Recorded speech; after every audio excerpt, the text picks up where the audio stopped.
everybody. Today I am going to show you, and I did a video about this once before, this is regarding water control. Now I've got several brushes that I've pulled out from here, and this is the one that I use, and this is the large Ron Ranson Hake. Now you may have a different Hake. You may have Frank Clark's goat hair brush, which is essentially a Hake. You may have an off-brand Hake. Just remember, if you have a different branded Hake than the Pro Art, your bristles may not come to a fine edge. They may be jagged on the edge. And that's why I like the Ron Ranson Pro Art Hake. So let's go over and show. I've got already set up here now. I've got a water glass here that's transparent so you can see it. I want you to see exactly how much water that these things hold. Now, if we take a regular flat, this is more of a synthetic type brush. If we take a regular flat synthetic brush and we dip it in straight into the water and we dip it out, okay, and we brush off the excess on the edge, which is ordinarily what we do, okay, and then we squeeze it out. You see? There's no water coming out of this. Maybe my hand was blocking. Let's do it again. There is really virtually no water you can see. Maybe a couple of drops coming off. You'd have to really squeeze this to get out. Let's do that again. Wipe it off on the edge. And we're gonna squeeze it out. Okay, so you have a few drops in there. You look in the bottom, and obviously the brush wasn't 100% clean, but there's a few drops there, okay? So we take a brush like, here's a round. This is synthetic also. So we take this brush and we dip it in the water. Same thing, a few little drops, rub off the edge, and we squeeze this one. Couple drops off. I mean, even if we really squeeze it, that's all we're going to get. Let's take a different brush, like I don't really have a mop per se, but this is a pretty big brush here. Take and we dip this in. Again, a few drops coming off. Take it over to the empty bowl and we squeeze it. Look at, very, very little water coming off of this. You'd have to really take it right out and squeeze it and you'll get some water out of it. But you're not going to do that. Most likely you're going to kind of brush it off on the edge and then you're going to bring it over and you're going to start painting. But again, you can see when you do that, there's several drops of water, that's it. We can take a flat brush just for informational purposes, dip that in. And you can see there's, once again, just a couple drops on there. Now we go to our Hake brush and we dip that in. This one's pretty dry. I'm going to give it a good, so it has as much as you would have. Now, there's a lot of water on this brush being held in here. When we rub it off, all the water is being held on the goat hair. The little fine microscopic hairs are really retaining that. So when you take and you squeeze this out, look at how much water is on there. It's still coming out. A couple squeezes, still coming out. And now it's dry. It's dry where we can fluff it up and stipple with it or whatever it is we're going to do. Let's do that one more time. So again, you can see how much is on here. And there is a lot of water still on here. Look at how much of that comes off compared to the other brushes. Give it another squeeze, still water coming out.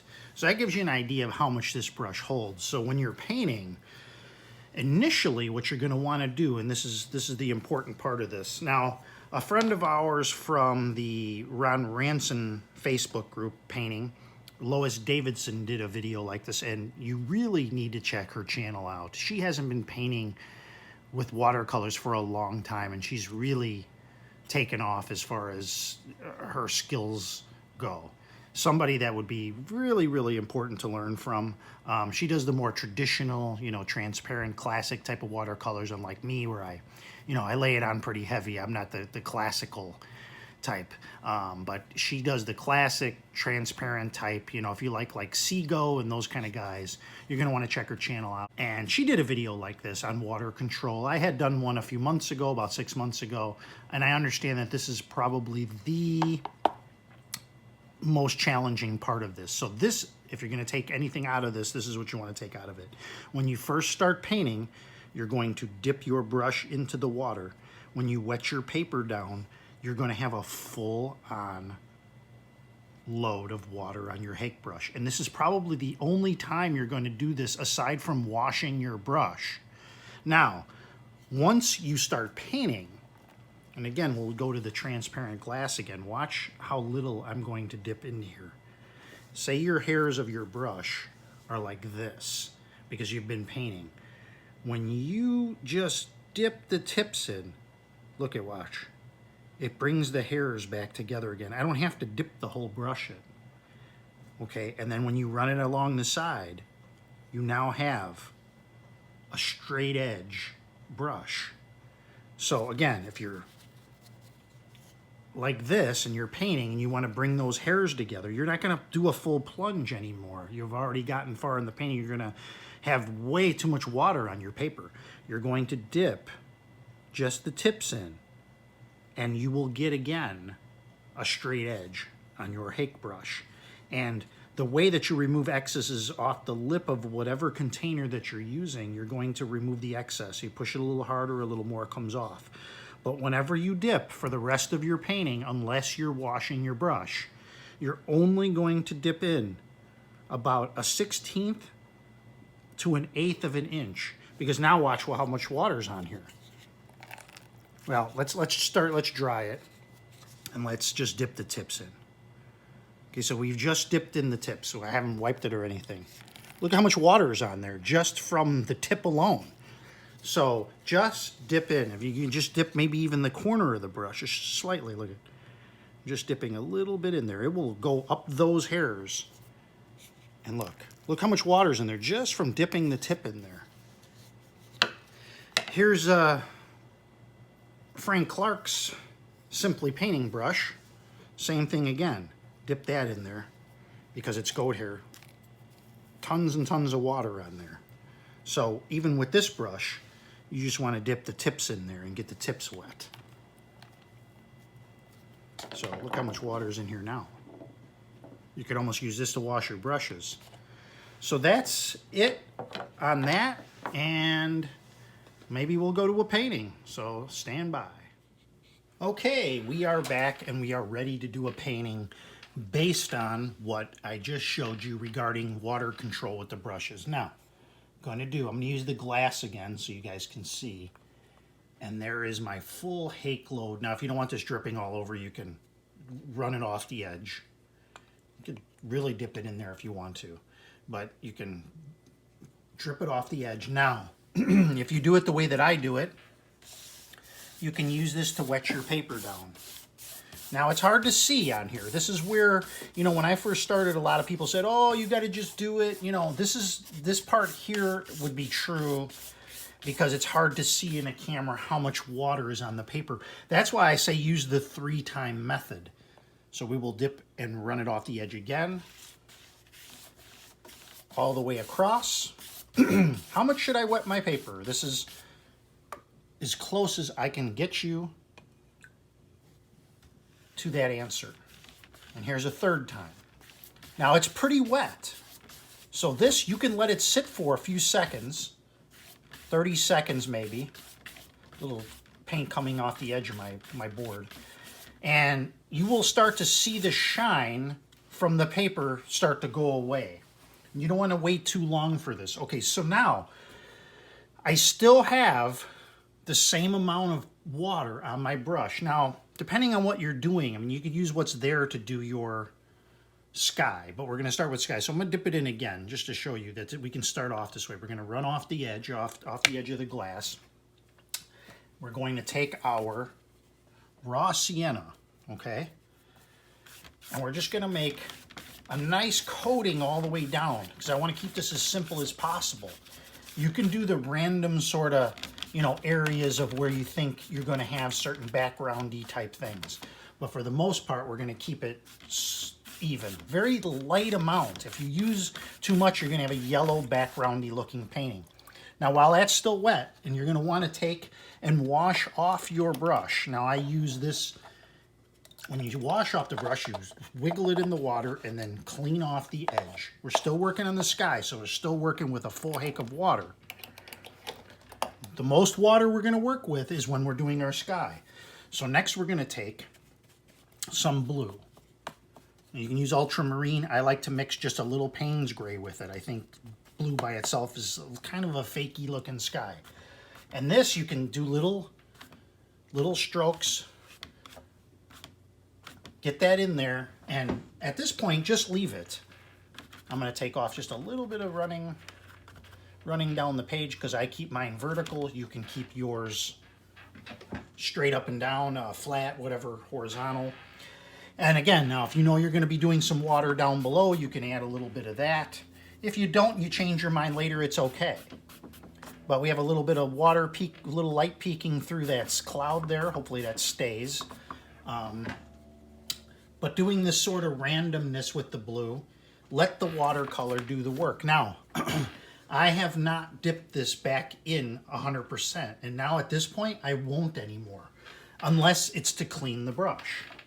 So let's go ahead and do a quick cleaning, a quick drying of where we're at right now.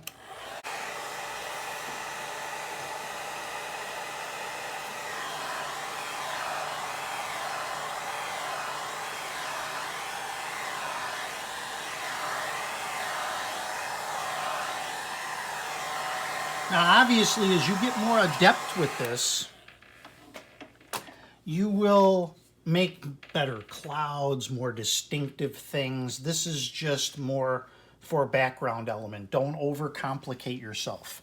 Keep it as simple as you can. Now I'm going to wash the brush again in my buckety container and wipe off the excess. Now, this is a more crucial part, okay? Now we've got a lot of water on our brush. Now, you don't want to always be squeezing this out and touching it with your hands, and that's where the towel comes into play. Now, I like to use an actual regular towel. You can use a paper towel. This is all you need to do, is you're transferring the moisture from your hake brush back over to the towel. And so, when you go to squeeze it, now watch, not that much water on there anymore. Using your water. See how shiny the brush is? And we press it against the towel, and it takes off some of that. Now you're going to have more moisture on. We're going to do, say, we're going to do a mountain in the background. I know I do a lot of mountains, but there's a reason why for this. So we take, and we'll go with, let's take and go with some blue. Now look, there's a little bit of water in there, but not much. If you got a lot of water running around in your palette, you know you have too much on your brush, and you can go back to your towel and wipe it off. I can start putting in just the side of the brush here. A little bit of a mountain range. Mix it up with some various colors. Put a little brown in there. Have not dipped my brush in again. I'm still working off the same moisture that's on the brush.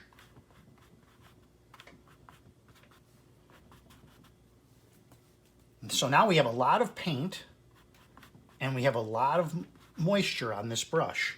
Now, I'm setting it down. I'm not dipping it back into the container. I want to keep it the way it is. So now I'm going to go to my, get out my handy dandy card. And I'm going to start doing a little scrapage back here. Just on the edge where I think that there's going to be some ridges that come down this direction if I want to.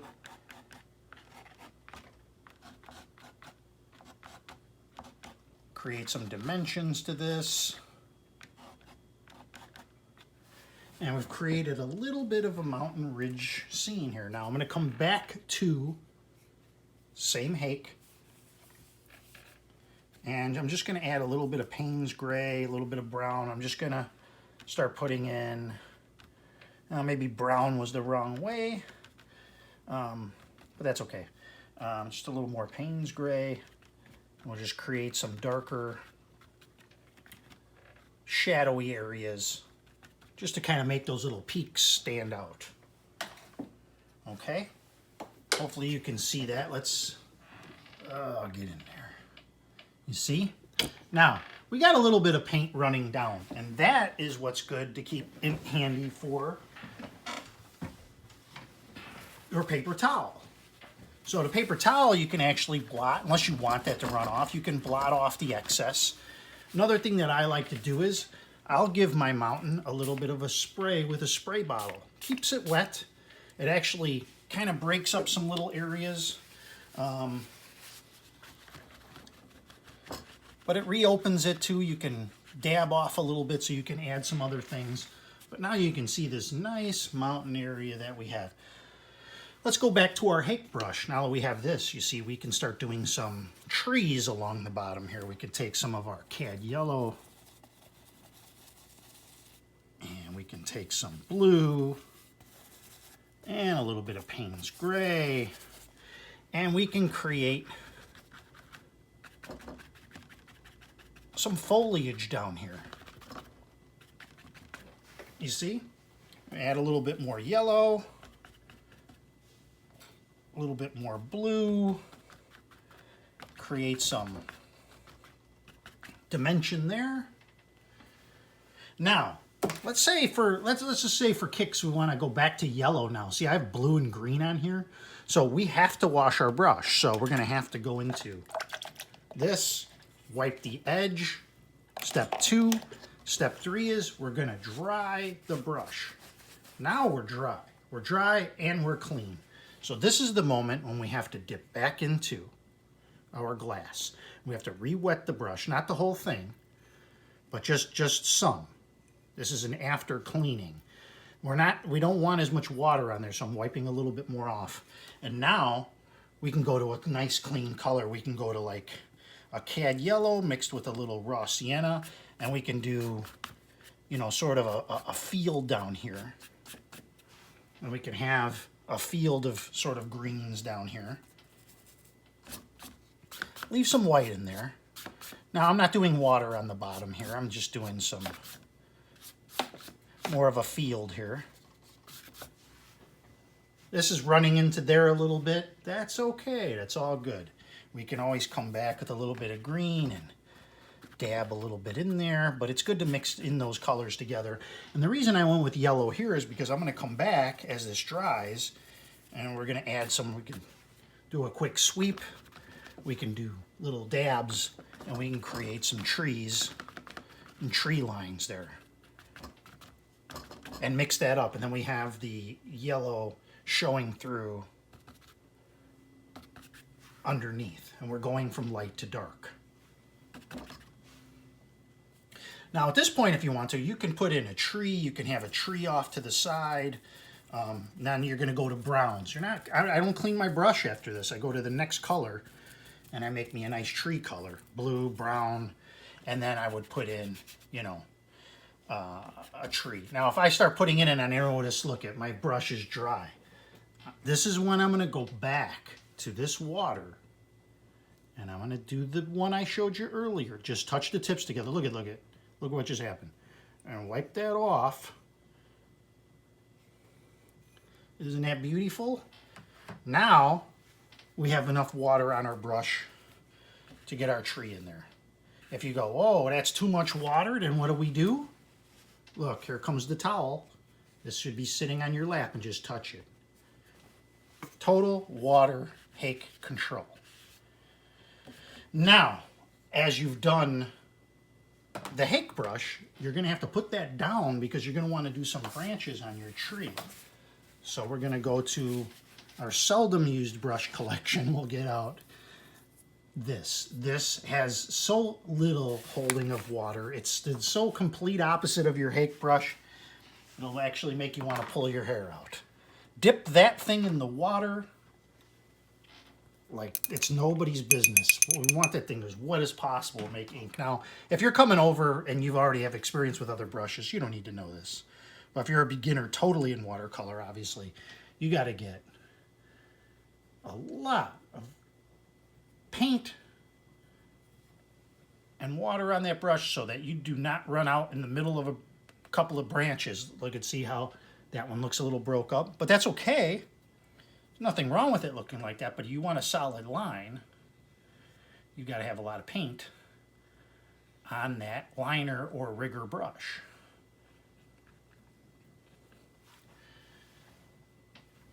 Okay. Now, as that dries, we're going to talk about the completely dry Hake. Let's give it a quick dry.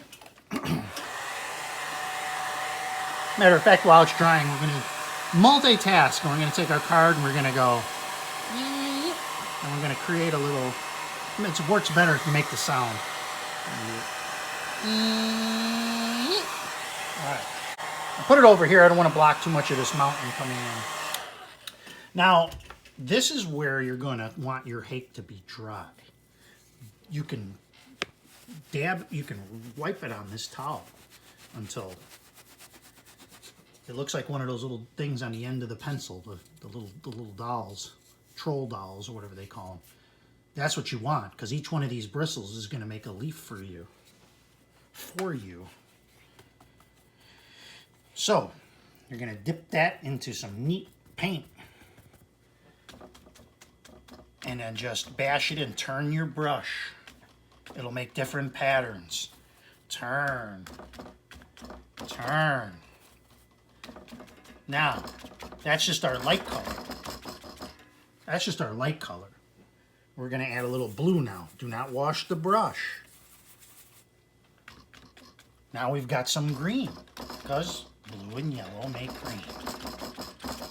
See? So now you've got a nice tree over there, creating some nice little ambiance over our mountain. Now, do we clean our brush yet? Maybe not. Maybe we want to use the same green that was up there for the trees to create some nice little grasses. You see? When you're inventing these, you're using everything on your Hake brush. You're using the full force of the stippling. You're turning your brush. You're using the dry ends to create grasses that pop up. So when you do a photo from a photo and you do this, you say, oh, I remember when I did it for that. And look we have a nice little scene here. Or maybe here we want to do let's say we want to do a pine tree. And pine trees are tough. I don't really like doing them. But we're going to do a little blue, maybe a little yellow on the end of the brush, and we're going to go. See, we got to start it. You got to start it at the top, and you can use the edge of your brush to go that way if you want. You can go that way if you want. But you're going to need spaces. Turn your brush, you're going to need little spaces so it looks like a pine tree. You're going to run out of paint. You're going to have to add some more. And we got a pine tree right there. You see, put a little more blue on there to create some shadows. You know, pine trees are kind of a little bluish. Like I said, I'm not really a super huge fan of doing them. I always dislike when I do them, but this one's not too bad. And you create a little shadow from the bottom, give it a quick sweep, and you can take the Hake brush and get it flat again, and you can create a little bit of a trunk coming up if you want to do it like that. You can do that. You can use a card. Sometimes I like using the card to go, or you can go straight with it, maybe make a straight line coming down. I can never make a straight line, but you can always take and wipe it with your brush just to give a little hint that there's a trunk there. And this video isn't really about that, but you get what I mean. Then you take that same brown, well, I had a little bit of brown on there, but you can take that same darker colors, create some more grasses, do a little dry brush, maybe there's a little shadow coming off from there. always keep your paper towel handy. You can wipe things that you're not happy with, and you can come back and touch things up with the end of your hake. There isn't anything that you cannot not do. Is that a double negative? I don't know. But just add a little random branches, a little dry brushing to the ends of that. And we've got a nice tree. We've got a nice scene here. And I think we'll leave it at that. We'll take and put a couple of birds in the sky. Now you can use this brush to do a couple of birds. I got shaky hands. That's why I'm doing this, and I'm not a surgeon. We'll put a couple of birds in the sky, and we've got a very pleasant, very enjoyable scene. I really hope that you guys got a lot out of this. I hope that you enjoyed this video and that you will subscribe. Put a few more little leaves on here. And that you will leave a comment. Let me know what you think. Some of the comments are so encouraging. Sometimes I feel like, am I making video? Da, da, da. And someone will say, you know what? This brought me back to painting, or I started painting because of this.